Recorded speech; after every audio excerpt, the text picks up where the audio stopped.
એ જગતનું કલ્યાણ કરવા માટે આખો દિવસ પુરુષાર્થ કરીને માંડ આરામ કરે ત્યાં કુકડો બોલે છે.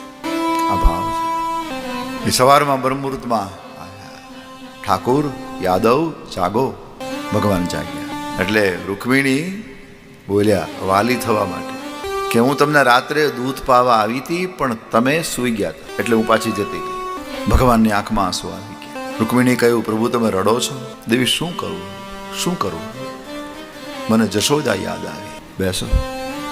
બેસાડી હાથમાં લઈ અને રૂકમિણીને કહ્યું દેવી તમે મને પ્રશ્ન કર્યો હતો ને જશોદાનો કેવો પ્રેમ છે.